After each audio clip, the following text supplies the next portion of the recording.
It was the early morning of February 3rd, 2003 in Los Angeles. A black Mercedes climbed up the quiet hill to a massive mansion known as the Pyrenees Castle. Inside the car was a woman who had once been part of Hollywood's spotlight, and by her side was one of the most famous names in the music industry. Around 3 in the morning, they stepped inside the house. The driver, Adriano de Souza, stayed outside, waiting in the car. For a while, everything seemed calm. The night was silent, the mansion still. But just before dawn, that silence was broken. A single, sharp sound echoed from inside, something that felt like a gunshot. Minutes later, the front door opened. Phil Spector appeared, holding a gun in his hand. What had just happened inside the castle would soon shock the world and change both of their lives forever.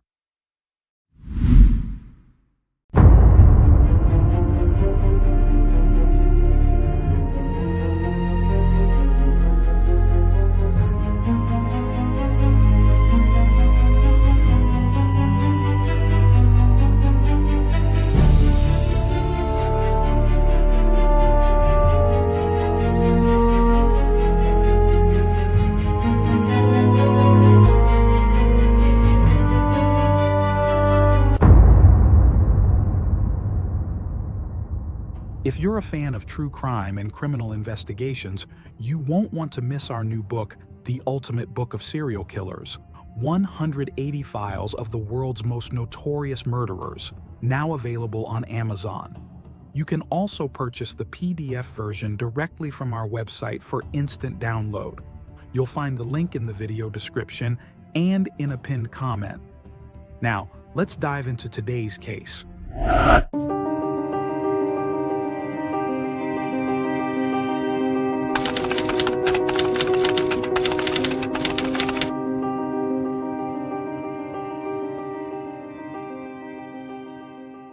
Lana Clarkson was born on April 5, 1962 in Long Beach, a coastal city in Southern California. She was the daughter of Donna and James Clarkson, and she grew up with two siblings, Jesse and Fawn. Lana's childhood years were spent in Sonoma County, a region known for its rolling hills, open meadows, and endless vineyards, the heart of California's wine country. Surrounded by nature, she experienced a childhood that mixed small-town warmth with the ambition of someone who always dreamed bigger. But tragedy struck early in her life. Lana lost her father while still very young, and the grief weighed heavily on her family. Christmas of 1978 was especially painful, and soon after, the Clarksons decided to move to Los Angeles. By that time, Lana had finished high school and her passion for the arts was clear. She didn't just want a job, she wanted a life on stage and screen. Tall, striking, and naturally charismatic, she seemed made for the entertainment world. At nearly 6 feet tall, with long legs, blonde hair, and clear eyes, she carried the kind of presence that drew people in. Those close to her described her as adventurous, warm, and free-spirited. By the early 1980s, Lana was determined to carve out a career in acting and modeling. She began appearing in television and film, often working as an extra in smaller productions. It was a humble start, but it was also the beginning of a path she believed in. During this same period, she also gave her time to charity. In 1980, she became a volunteer with Project Angel Food, an organization that delivered meals to people living with HIV in Los Angeles.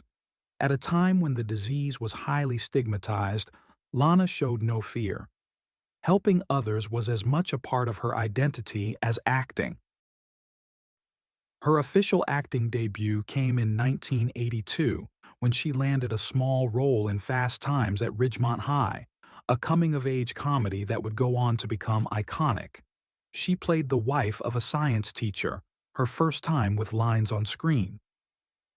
The following year, in 1983, she appeared in Scarface, sharing a scene with Michelle Pfeiffer. Though brief, It was the type of moment any aspiring actress would treasure. That same year she starred in Deathstalker, a fantasy film that gained a cult following. But it was in 1985 that Lana Clarkson secured the role she would be most remembered for. In Barbarian Queen, she played the warrior Amalthea, a strong and fearless heroine who fought with both power and sensuality. The film quickly became a cult classic, and her performance turned her into a recognizable figure among fans of fantasy and B-movies. Later roles included the sci-fi film Blind Date directed by Nico Mastorakis and smaller parts in Amazon Women on the Moon in 1987. Beyond film, Lana's career branched out into television, commercials, and modeling campaigns for major brands like Mercedes-Benz. Her work allowed her to travel across the United States and internationally. She visited countries like Japan, Greece, Argentina, Italy, Switzerland, France, Jamaica, and Mexico while pursuing different projects. Despite her beauty, talent, and dedication, her career plateaued. She never quite reached the fame she hoped for, but she did gain a loyal fan base. Her appearances at comic conventions kept her in the spotlight, where fans lined up for autographs and photos. Many of them had first seen her as the Barbarian Queen, and they continued to admire her years later. Lana Clarkson may not have become a Hollywood A-lister, but she became an icon in her own right, someone who left a mark on a generation of fans who never forgot her presence on screen. By the late 1990s, Lana Clarkson was looking for new ways to connect with her audience and keep her career alive. She had built a loyal fan base from her cult films, and she decided to create her own website. Through it, she sold DVDs of her movies, many of them personally autographed, and kept in touch with fans on a message board. It gave her not only an income stream, but also a sense of belonging and appreciation from people who still admired her work. But as she reached her 40s, Hollywood became a tougher place. Roles grew fewer, auditions led to closed doors, and it was no longer possible to support herself as a full-time actress.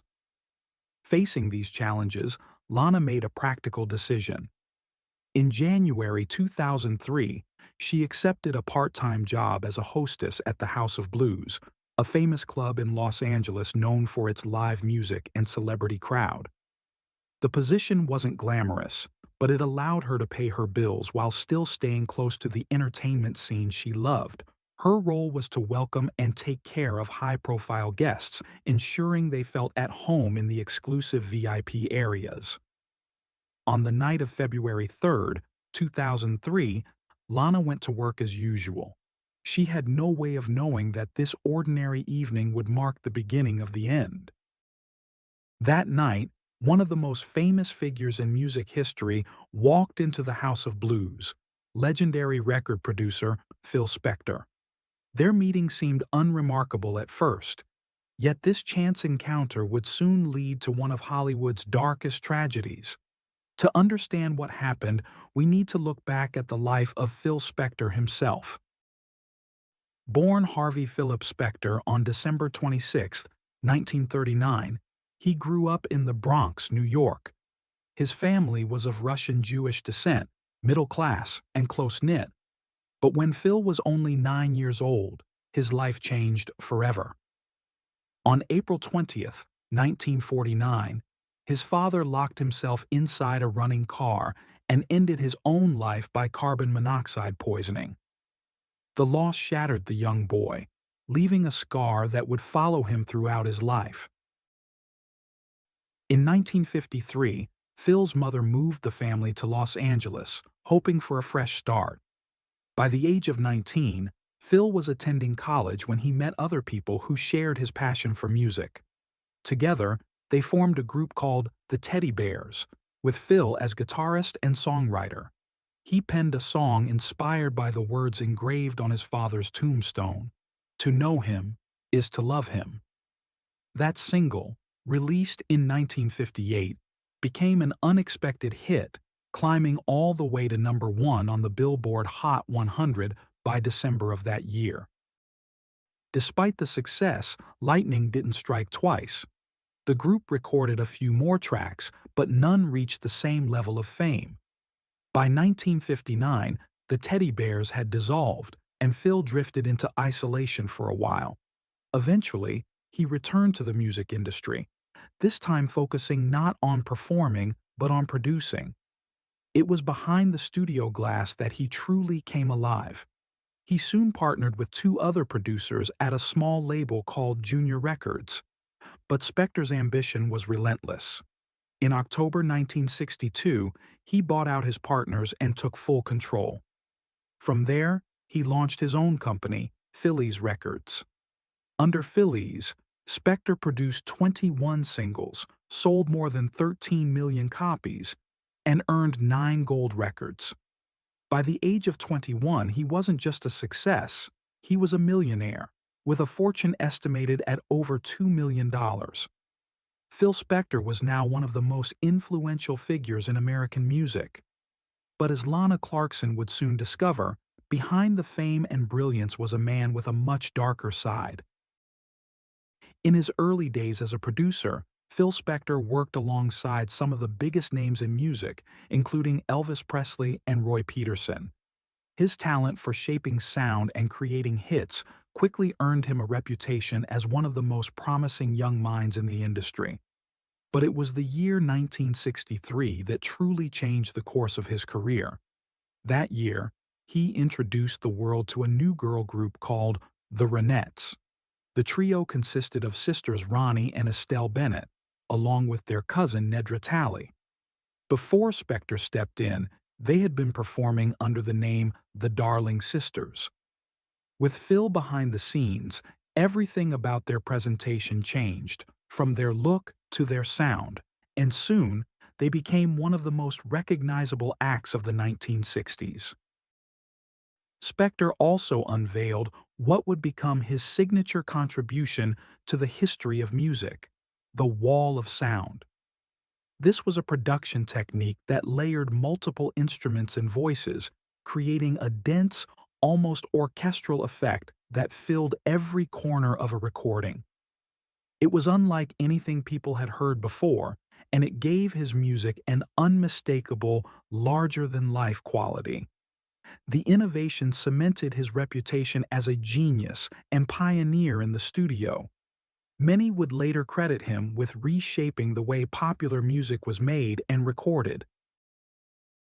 Over the years, Phil Spector worked with some of the most celebrated artists in the world. He produced for the Ramones, Tina Turner, Cher, John Lennon, and George Harrison.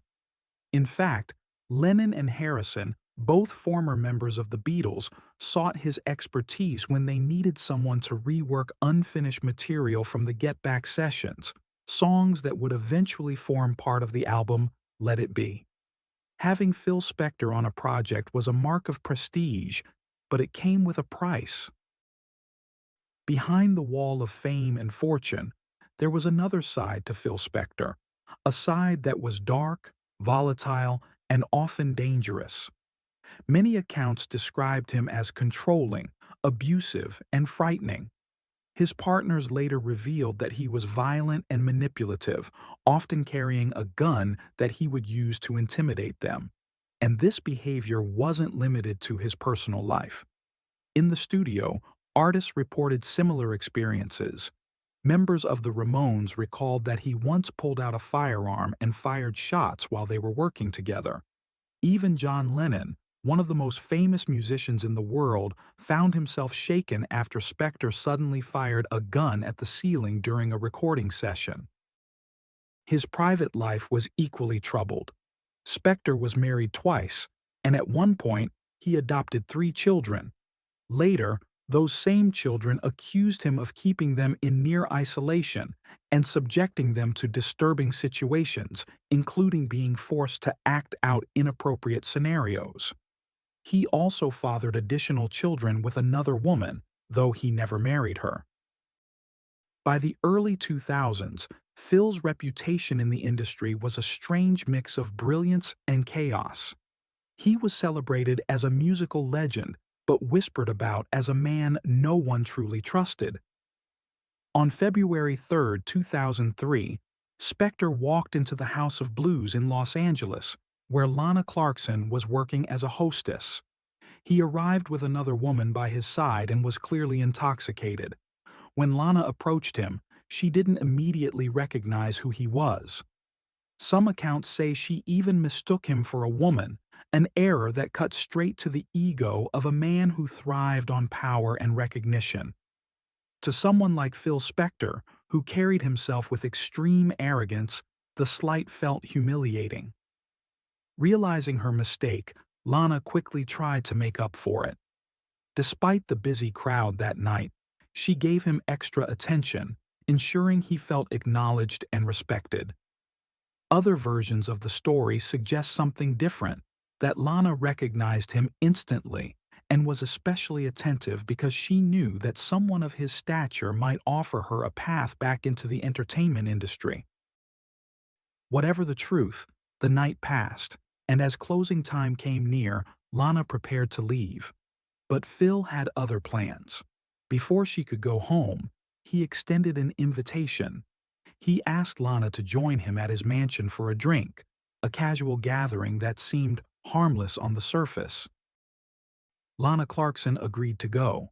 She stepped into the car, and Phil Spector's driver, Adriano de Souza, took the wheel.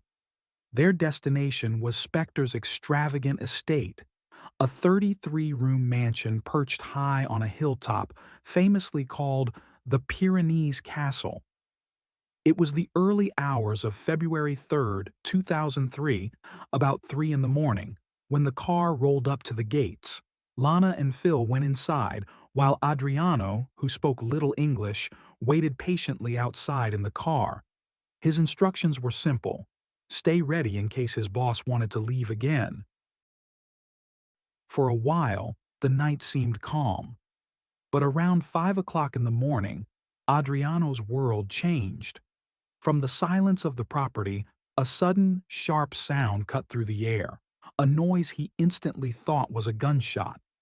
He froze, staring at the mansion, straining to catch any sign of what was happening inside. A few minutes later, the front door opened. Phil Spector appeared, unsteady on his feet, a pistol in his hand. According to the driver, Spector muttered that he believed he had killed someone. Terrified, Adriano picked up his phone and dialed 911 to report what he had just seen.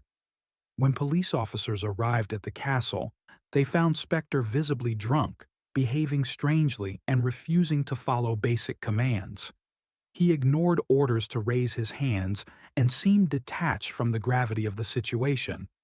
It took several tense minutes before officers finally made their way inside. What they discovered was horrifying. Lana Clarkson was dead.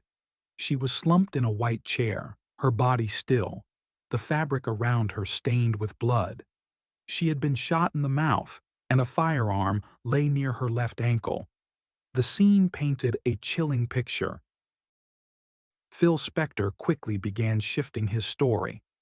Instead of admitting what he had told Adriano outside, he insisted Lana had put the gun in her mouth herself. At times, he suggested it was an accident, that she kissed the weapon and it went off. Other times, he hinted that perhaps she had wanted to end her life. None of his explanations matched the evidence. Police arrested him on the spot. Their search of the mansion turned up 8 more guns and even blood traces in one of the bathrooms. The next day, February 4, 2003, Spector posted bail. $1 million was enough to walk out of jail, and for a man of his wealth, it was hardly a challenge. He remained free for more than 6 years as the case made its way through the courts. In 2006, he married Rochelle Short, a woman close to him and deeply familiar with his personal world. Some believed the marriage was a strategic move to keep her from testifying against him at trial, but it didn't stop the case from moving forward. The first trial began in March 2007. Spector faced charges of second-degree murder. But in September of that same year, it ended in a mistrial, as jurors couldn't reach a unanimous verdict. The following year, in October 2008, he was tried again. This time, the proceedings were broadcast on television, capturing national attention. Inside the courtroom, Spector was unpredictable. He changed lawyers multiple times, clashed with his own defense team, and made strange declarations. He claimed Lana had chosen to end her life, while also admitting he took medication for schizophrenia despite not being diagnosed with the condition. He described himself as bipolar, spoke of being his own worst enemy, and even confessed to fighting demons inside him. As the trial unfolded, his dark past resurfaced in painful detail.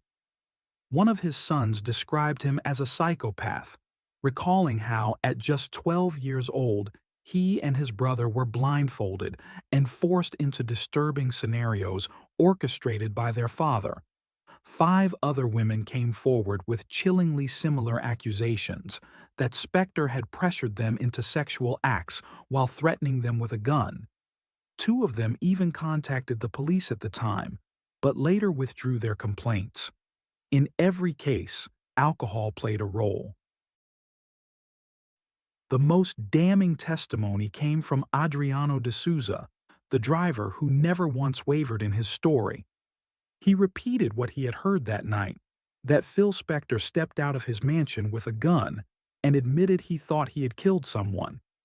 After 9 days of deliberation, the jury reached its decision. The prosecution painted Phil as a dangerous man with a history of playing Russian roulette with women's lives. On May 29, 2009, Phil Spector was found guilty of second-degree murder and sentenced to 19 years to life in prison, with no chance of parole. When the verdict was read, Spector showed no emotion. A reporter from a major news network described him as completely still, his face frozen, his voice silent, offering no reaction at all. Even in prison, Spector made headlines. He requested a divorce from Rochelle Short in a letter, accusing her of draining his $35 million fortune on expensive cars, luxury clothes, and lavish trips. The divorce never went through, but the accusations made the news. He also maintained his bizarre persona, giving interviews to newspapers and magazines, posing for photos in oversized sunglasses and wigs, as if clinging to the eccentric image he had cultivated for decades. But time and fate caught up with him. On January 16, 2021, Phil Spector died at the age of 81. Reports stated the cause was complications from COVID-19, which he had contracted 4 weeks earlier. He was rushed from his prison cell to a hospital after suffering breathing problems, but doctors could not save him. Years earlier, in 2013, HBO had produced a 92-minute film about his life, with Al Pacino portraying Spector on screen. The case remained one of the most publicized in Hollywood history, fueled by his fame and the shocking violence behind Lana Clarkson's death. For many who had known him, the outcome was not surprising. They had seen his dangerous side long before the tragedy at the Pyrenees Castle. Still, there was a sense of sadness that someone once hailed as a brilliant innovator in music ended his life defined not by genius, but by darkness, destruction, and a legacy forever tainted.